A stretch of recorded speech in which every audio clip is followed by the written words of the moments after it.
With only one day left until the Shenhe banner releases, I thought it would be very important to make a video discussing what type of build you should do if you are trying to build Shenhe properly on a cryo team, specifically Monocryo. For this team composition, I decided to choose Ganyu, Ayaka, Shenhe, and Mona. The purpose of this team is to maximize DPS potential, although it does come with a few caveats. The way that I'm going to be forming this build is primarily focused on the dolphin type players that spend a moderate amount of money in the game, although they aren't technically whales. At the same time, however, I will also provide information for free-to-play players so that they aren't excluded. Although I have done a lot of heavy research on this topic, a lot of this information may be outdated in the future with the banner coming out tomorrow. Many things are up to change, and MiHoYo could have made changes to our kit overall. With all videos like these, please take them with a grain of salt. However, I believe that a lot of this information will be helpful to you in the future, even if you don't plan on going with this type of build. The first thing I want to go over with this type of team composition is the pros and the cons. The biggest benefit without a doubt for this team is that we're able to get multiple cryo characters that are DPS. When referring back to the previous meta, many people are familiar with the term Morgana, which composes Mona, Ganyu, Diona, and Venti. If we were to use a similar team that used Ayaka with Shenhe, I don't believe we would be able to maintain the same damage ceiling that that build provides. That is, unless we were to utilize Monocryo. A very popular form of Morgana in the CN community is Morgana, which provides a higher DPS ceiling than Morgana, although it isn't as popular because more people don't have Ayaka and Ganyu together. In this team composition, I am effectively trying to make sure that we are obtaining the highest DPS possible for the Spiral Abyss and doing rotations, while having a strong quality of life outside of the Spiral Abyss in terms of overworld exploration. Something to note is that Shenhe's Icy Quills not only apply to every party member for their stacks, but they also apply to each individual character. What this means is that in a proper rotation, we are able to get Ganyu's Icy Quill stacks together and Ayaka's. Additionally, for the Dolphin players who have Constellation 1, they will be able to get a second E charge,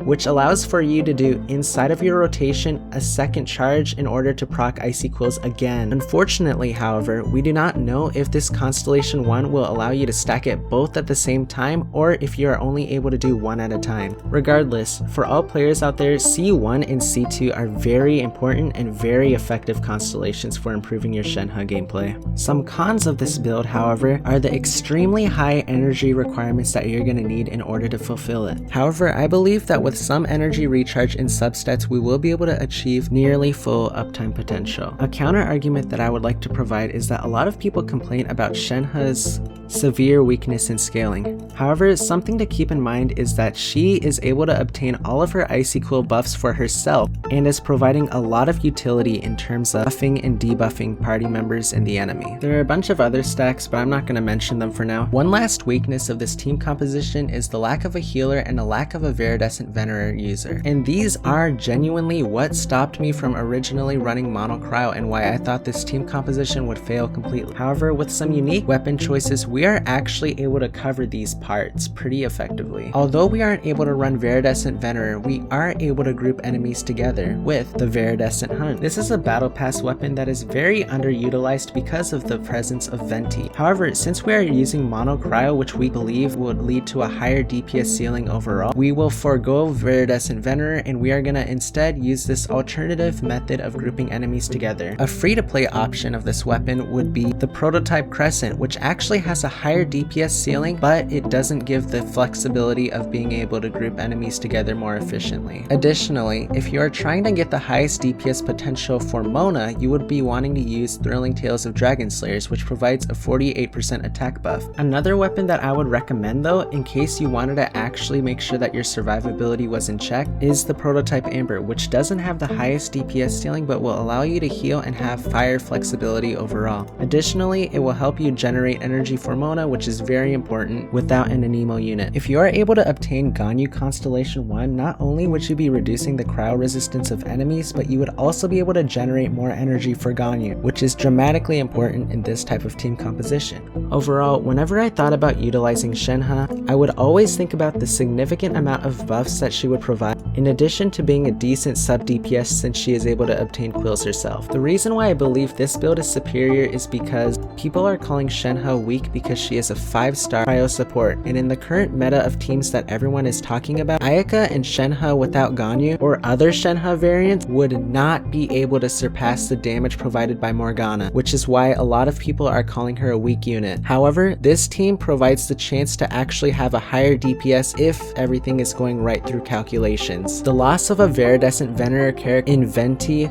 along with the lack of grouping ability, is compensated with this higher potential DPS, most likely utilizing Ganyu and Ayaka, and we are able to still maintain some grouping ability with the Viridescent Hunt and some survivability with the prototype Amber. This build is taking the best of both worlds, which is why I believe it is the best possible composition for Shenhe overall. But everything is subject to change, and everything is just being theorized before she is even released. There's a lot more information I could have shared, such as the comparison of weapons for Ganyu, in which prototype Crescent is actually beating out most of the 5-star weapons, and how the Viridescent Hunt isn't lagging behind, the utilization of 4-piece Blizzard Stray for Ganyu and Ayaka, along with 2-piece Glad, 2-piece Shimenawa for Shenhe, and 4-piece Noblesse for Mona, whether or not you should tap or hold her elemental skill considering we're using both Ganyu and Ayaka, the best possible rotations, but this type of information is hard to calculate and would be a lot easier when she actually releases. I hope this video is able to provide you some sort of base in order for you to determine whether or not you want to pull for Shenhe, which is why I'm putting it out before her banner releases. Pretty much every video I've come across is talking about her inflexibility and her inability to scale,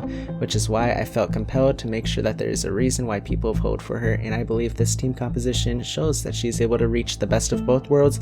Although she is constricted to the amount of units that she's using, you are able to have a little bit of fun with it through the weapons. I don't know if I'll make more Genshin videos in the future, but if you like the video, please leave a like. That lets me know to keep making this type of content. Thank you, and goodbye, and subscribe.